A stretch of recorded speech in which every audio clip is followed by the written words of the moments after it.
Olá, meu nome é Renan Fernandes, eu estou na disciplina de Teoria dos Grupos Fins 1 e hoje eu vou falar um pouco sobre os grupos que são a união de três subgrupos. Bom, para começar eu vou falar sobre o lema 1. O lema 1 diz que, exceto por casos triviais, um grupo não pode ser a união de dois subgrupos. Primeiramente, o que seriam esses casos triviais? Seriam os casos em que eu tenho ou A ou G, né, um dos meus subgrupos sendo igual ao meu grupo inteiro. E aí, né, eu teria, por exemplo, se A fosse igual ao meu grupo inteiro e eu tivesse B contido em A, então essa união seria somente um grande grupo, que seria o A. Isso seria um caso trivial e a gente não vai falar sobre esse tipo de caso nesse seminário. Então, a gente vai ter a seguinte configuração dessa imagem aqui, em que eu vou ter elementos de A que eles não vão pertencer a B, e eu vou ter elementos de B que não vão pertencer a A. Então, aí a gente vai ter esse Azão tio e esse Bzão tio. Bom, o Azão tio, ele vai ser o complementar de B em relação a A, e o Bzão tio, ele vai ser o complementar de A em relação a B. Bom, se eu tenho um elemento Azinho pertencente ao meu Azão tio e um elemento Bzinho tio pertencente ao meu Bzão tio, então eu quero operar esses dois elementos, né? Azinho tio com Bzinho tio, e quero saber onde cai, né? Esse elemento, né? A operação desses dois elementos.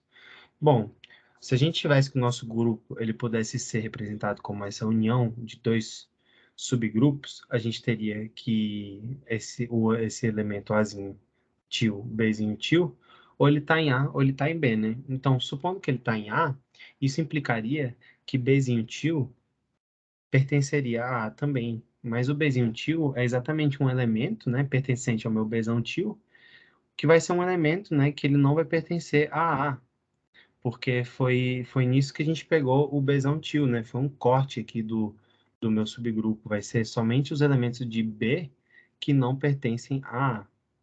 E o mesmo caso, né? Se a gente pegar um Azinho tio e o Bzinho tio, né? Esse elemento, se a gente supor que ele pertence ao meu Bzão, isso implicaria que o meu Azinho tio, ele vai pertencer ao Bzão tio, que também vai contra a hipótese. Bom, então como a gente viu que isso vai contra a hipótese, o meu elemento Azinho tio, Bzinho tio, ele não vai pertencer à união, né, de Azão com Bzão, que a gente falou que seria o nosso grupo G, né? E isso vai contradizer, né, o próprio fechamento do meu grupo, ou seja, eu estou operando dois elementos e esse elemento resultante dessa operação está caindo fora do grupo. Então a gente vai ter que, né, o nosso grupo não vai poder ser a união de dois subgrupos.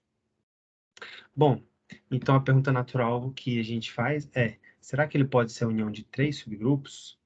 Bom, suponha A, B e C subgrupos de G, de forma que o nosso grupo G ele vai ser a união desses três subgrupos. A gente vai ter aqui, né? No caso, se a gente pegasse o Azão contido no Bzão, isso seria impossível, né? Porque cairia na mesma configuração, né, que a gente viu no lema anterior, configuração em que a gente teria aí união de somente dois subgrupos. Beleza, então a única configuração que a gente pode ter vai ser essa da imagem. E aí a gente tem um lema 2 que diz que L, M e N, eles vão ser vazios, ou seja, não vai ter elementos, né, pertencentes aí a B e C e que não pertençam a A. Assim como não vai ter elementos que pertençam a A e B e que não pertençam a C, e não vai ter elementos que pertençam a A e C e não pertençam a B. Ou seja, a única interseção que a gente vai ter aí vai ser a interseção dos três. Vão ser elementos que vão pertencer aos meus três subgrupos. Vamos demonstrar esse lema 2. Bom, considere aí um Lzinho pertencente ao meu Lzão. O Lzão aqui ele vai ser a interseção de Azão com Bzão, ou seja, vai ser o Lzinho vai estar pertencendo aqui ao meu Lzão, seria pertencendo a essa parte aqui. E eu vou pegar um elemento aqui que vai pertencer ao meu Czão tio, ou seja, vai ser um elemento que não vai pertencer a nem a B, somente a C. Bom, pegando esses dois elementos, a gente vai operar esses dois elementos e vai ver o que acontece. Bom, a operação, qualquer elemento dentro do meu grupo, né? Ou ele está em A, ou ele está em B, ou ele está em C. Aí a gente vai ver se esse elemento está em algum desses subgrupos. Bom, supondo que ele pertencesse a C, a Czão, isso implicaria que o meu Lzinho, ele pertenceria ao meu Czão. Mas como a gente viu, o Lzinho ele pertence ao Lzão, e o Lzão é a interseção de A com B. Ele não faz parte, né? O Czão não faz parte dessa interseção. Então, isso iria contra a hipótese. Bom, se ele pertencesse a B, a gente ia ter a mesma coisa, né? O meu Czinho tio, ele iria pertencer ao meu Bzão. E o Czinho tio, né? Como a gente definiu, vai ser um elemento de Czão tio, que é um elemento que está em C e não está em nenhum dos outros dois subgrupos. Isso daria também uma contradição da hipótese. E se a gente supor que ele pertence ao meu Azão, isso implicaria que o meu Czinho tio pertence ao Azão. E como a gente já viu, né? E já falou, o Czinho tio, ele é um elemento do meu Czão tio, que é um elemento que está em C e não está em A nem em B. Então, isso vai contra a hipótese também. Todos esses três casos vão em contra a hipótese. Então, a gente tem que olhar para a tese e ver o que está errado.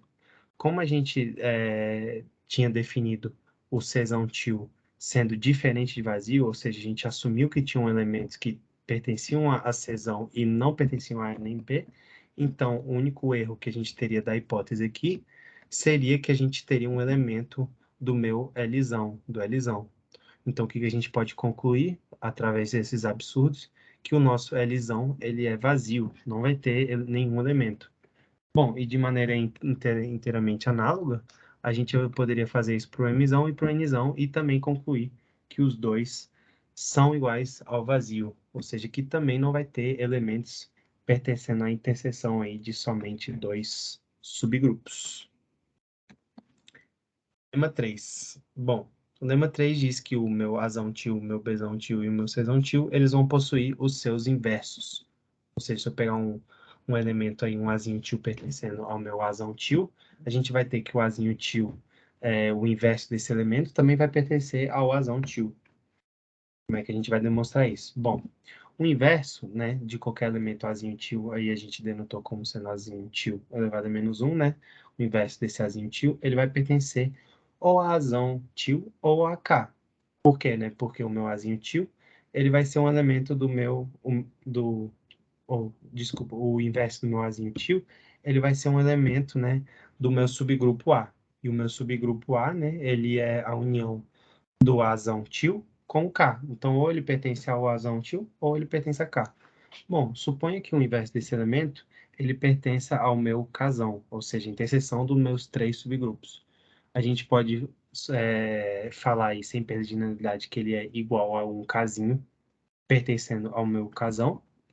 Então, a gente teria que, se a gente operasse aí Azinho tio na esquerda, né, dos dois lados dessa igualdade, a gente teria, né, que Azinho tio operado com Kzinho seria igual ao elemento neutro. E a gente sabe que esse elemento neutro, ele pertence aí ao meu casão.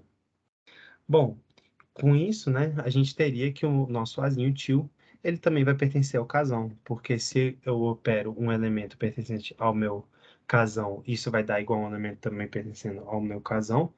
Pelo fechamento, a gente teria que o Azinho tio também teria que pertencer ao meu casão, o que é um absurdo, porque o Azinho tio, ele pertence ao Azão tio, que são os elementos de A que não pertencem a B nem a C. Então, a gente conclui, né, que se o inverso de Azinho, ele não pertence a K, então ele só pode pertencer ao meu Azão tio. Logo, o Azão tio contém o inverso de qualquer elemento que está dentro do Azão tio. Seguindo agora para o lema 4, a gente tem que se eu tenho dois elementos aí, Azinho tio pertencendo ao Azão tio e Bzinho tio pertencendo ao Bzão tio, se eu operar esses dois elementos, o elemento resultante ele vai pertencer ao meu Czão tio. Vamos demonstrar. Bom, a demonstração aí vai ser totalmente análoga, então a gente vai poupar tempo com essa demonstração para poder ver mais resultados. Lema 5. Bom, o lema 5 diz que se eu tiver dois elementos do meu Azão tio, se eu operar esses dois elementos, eu vou ter como resultado, né, dessa operação um elemento pertencendo à interseção dos meus três subgrupos, ou seja, um elemento pertencendo a K. Bom, essa demonstração, né, a gente tem que a operação desses dois elementos pertencendo ao Azão tio, pertencendo ao Azão tio, ou ela pertence ao Azão tio, ou ela pertence a K. Beleza. Suponha então, né, que o meu Azinho, esse elemento, na operação desses dois elementos, vai dar um elemento pertencendo ao meu Azão tio. E eu vou considerar aí, né, o Bzinho tio, Azinho tio, operado também com Azinho 1 tio,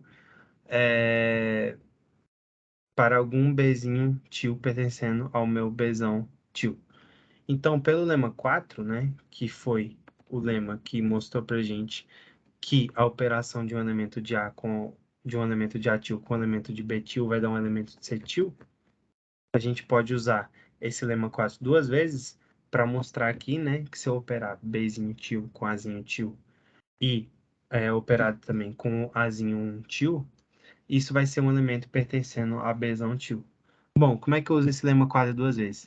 A operação de Bzinho-til com Azinho-til, pelo lema 4, ele vai ser um Czinho-til, ou seja, vai ser um elemento que pertença ao meu Czão-til. E se eu tenho um Czinho-til, que é um elemento de Czão-til, operado com um elemento aqui, Azinho1, que ele vai pertencer ao meu Azão-til, eu vou ter um elemento de Bzão-til, porque eu vou ter um elemento de Czão-til com elemento de Azão-til. Então, pelo lema 4, de novo, a gente vai ter um elemento, né? Essa operação vai resultar em um elemento pertencente ao nosso Bzão-til. Então, por hipótese, pelo lema 4, novamente, se eu pegar esse elemento e operar com um Bzinho-til, eu vou ter um elemento pertencendo ao meu Czão-til. Então, né, a gente vai ter que o nosso aqui, o nosso Azinho til, operado com o nosso Azinho 1 til, ele vai pertencer a K. Beleza. Vamos lá.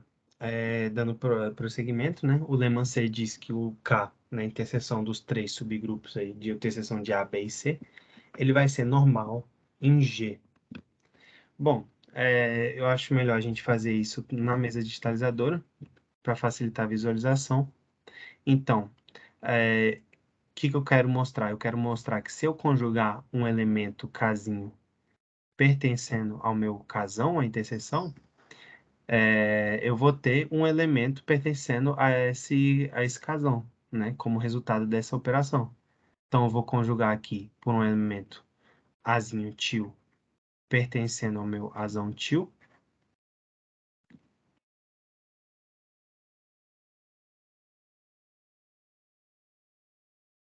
E a gente quer saber, né, se isso vai pertencer a casão.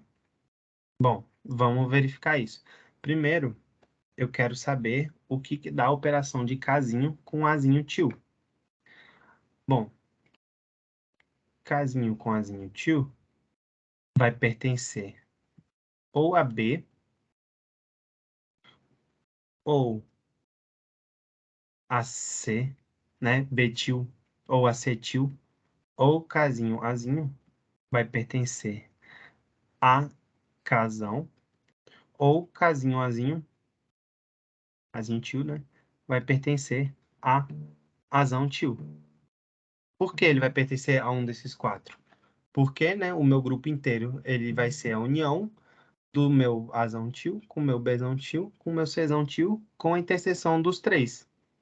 Quer dizer, a interseção de A, B e C, que é o meu casão. Então, vamos lá. Se casinho Azinho til pertence a Bzão til, isso implicaria que o meu Azinho til, ele pertenceria a Bzão til, o que é um absurdo. Da mesma forma, isso aqui implicaria que Azinho til pertenceria a Czão til, também é um absurdo. E se eu tenho que casinho operado com Azinho til, ele pertence à minha interseção, ao casão, eu teria que o meu Azinho til pertenceria ao meu casão, o que também é um absurdo, visto que o meu Azinho tio, ele é um elemento de A que não está em B nem em C. Então, o único caso possível é que o casinho Azinho tio, ele vai pertencer ao meu Azão tio. Bom, beleza. Então, voltando aqui para a conjugação, eu tenho que Azinho tio. Aqui eu vou chamar, né? Se ele é um elemento do meu Azão tio, eu posso supor, né, que esse casinho Azinho tio, ele pode ser igual aí a um, por exemplo, a um tio. Bom, voltando para a conjugação, eu tenho aqui o meu Azinho, o inverso do meu Azinho tio, operado aí com o meu Azinho tio. Bom, como a gente viu aí pelo lema 3, a gente tem que o inverso de qualquer elemento de azão tio, ele vai pertencer também a azão tio. Então, vamos supor aí que o nosso inverso aí de azinho tio, ele vai ser igual a, por exemplo, um A2 tio, né? Porque vai ser um elemento, né? De acordo com o lema 3, vai ser um elemento também do nosso azão tio. Então, isso aqui nada mais vai ser do que A2 tio operado com A1 tio. E pelo lema 5 que a gente viu, isso aqui vai ser um elemento da interseção de casão. Ou seja, se eu conjugar casinho por um elemento de azão tio, eu vou ter como resultado um elemento da minha interseção, do meu casão. Então, isso aqui vai pertencer a casão. Logo, a gente pode... então, a gente tem como consequência disso, né? Que o casão ele vai ser normal em G. Bom, com isso, né, a gente vai ter que as classes laterais de Azinho tio operado com K, de K, né, eles vão ser subconjuntos de Azão tio. Bom, de fato, com isso a gente vai ter um próximo lema. Aí a gente vai ter a classe lateral à esquerda, né, de Azinho tio com Kazão, vai ser igual a Azão tio. Bom, a demonstração disso segue da seguinte forma.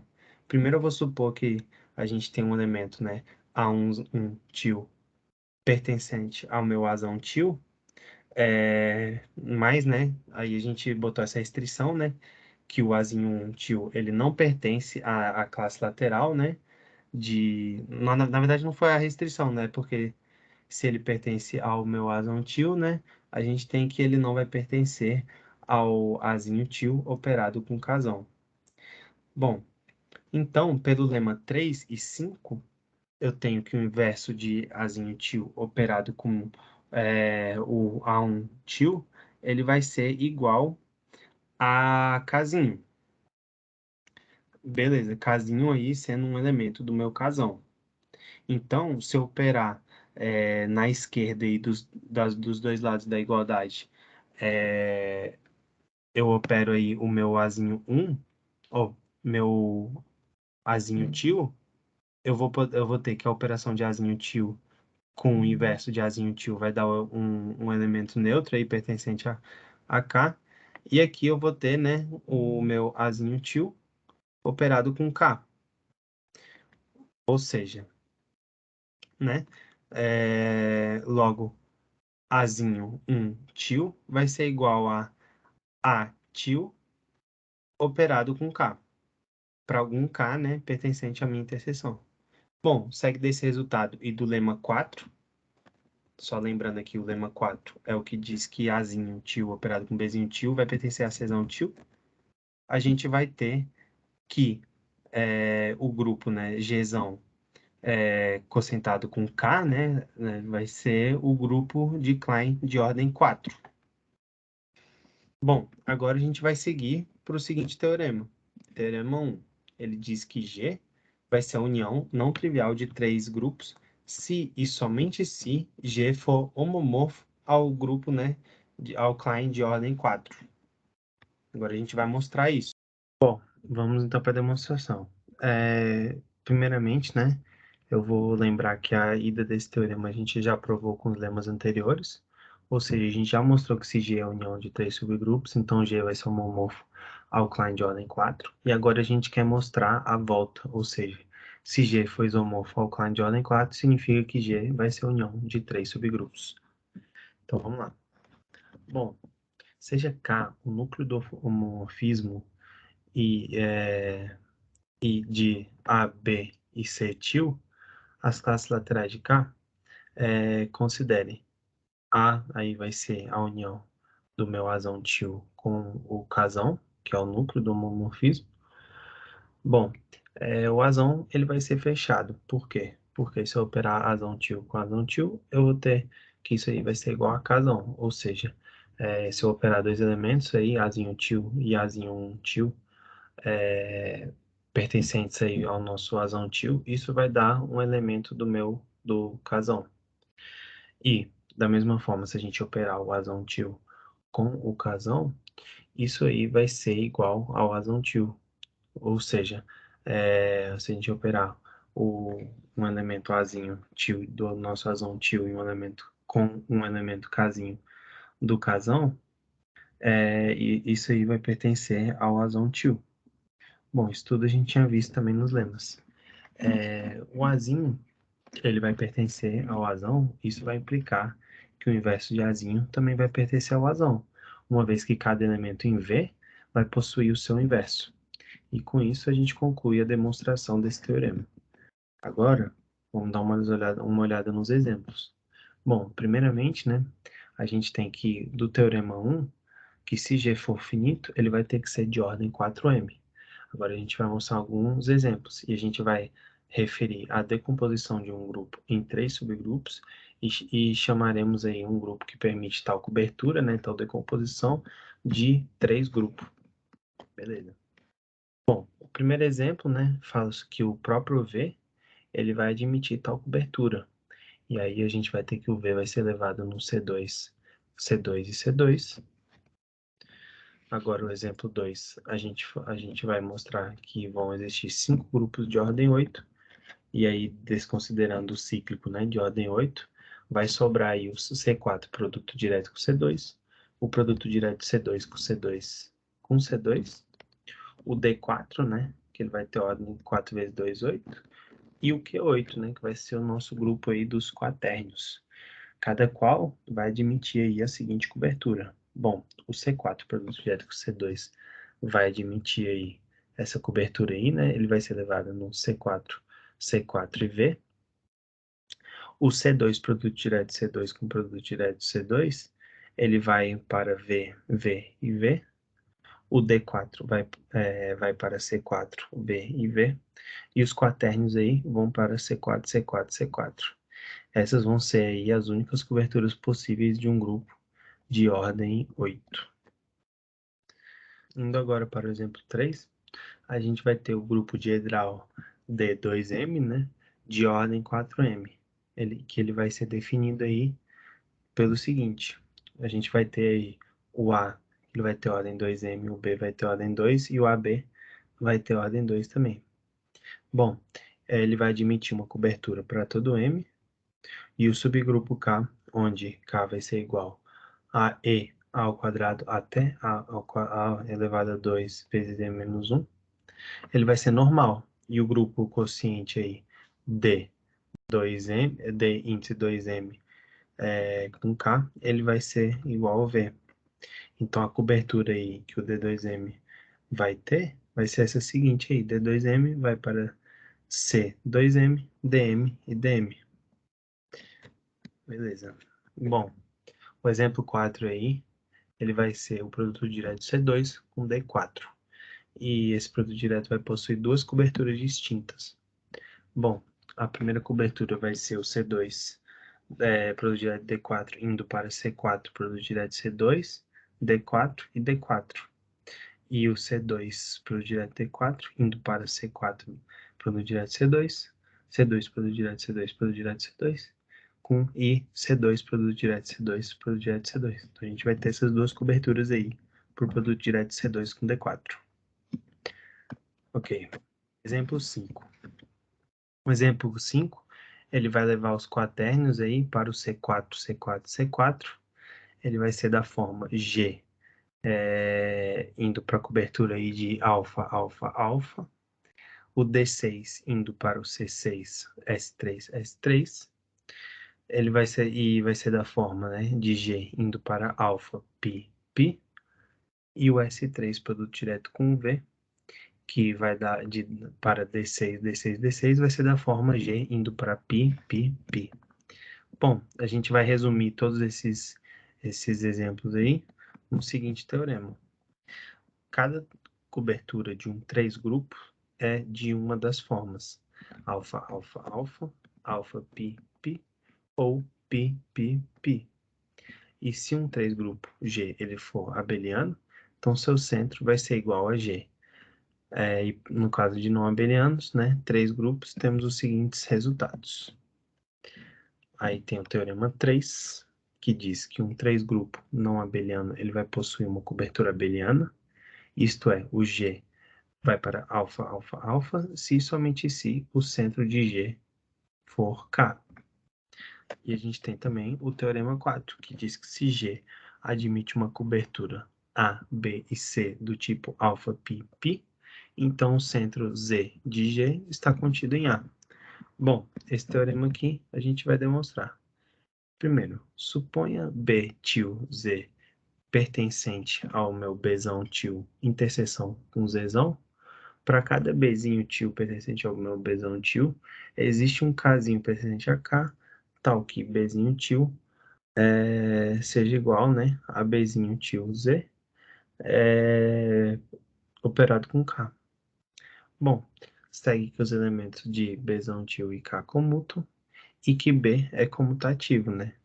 E se Bzão tio ele é comutativo, significa que Bzão ele vai ser abeliano, o que é uma contradição, né? A gente admitiu que ele vai possuir essa cobertura. Então, de maneira análoga, né, a gente também vai ter que o Czão tio interseção com Z vai ser igual a vazio. Ou seja, essa interseção aí não vai ter nenhum elemento pertencente a essa interseção. Bom, o exemplo 6 aí, a gente vai ter que para D6, admitindo essa cobertura de C6, S3, S3, o centro Z vai ser tal que a interseção de Zzão com Azão tio vai ser diferente de vazio. Agora a gente tem o seguinte: seja I tio A o conjunto de automorfismos internos de G definido pelos elementos de A, então eu tenho que I tio A vai ser um subgrupo de IG, que é o grupo de automorfismos internos de G. Então a gente vai ter a seguinte configuração, né? Que IG ele vai ser igual a I tio A união I tio B ou I tio C. Beleza, então a gente vai ter o seguinte teorema. Agora o teorema 5. O grupo de automorfismos internos de um 3 grupos é ou um 3 grupo ou o degenerativo. Ou ele vai ser degenerativo, no sentido que será um entre I tio A, I tio B ou I tio C. É isso que vai ser o que a gente vai chamar de degenerativo. Bom, aí eu trouxe um exemplo aí. Bom, no primeiro exemplo, a gente tem os quaternos admitindo essa cobertura, C4, C4, C4, e o IG, né, os automorfismos internos de G, ele vai ser igual a V, então ele não vai ser degenerativo. Agora o D6, né, o diedral, ele vai admitir a cobertura C6, S3 e S3, e o IG vai ser igual ao ITIL de S3, que é igual a S3, então ele vai ser degenerativo.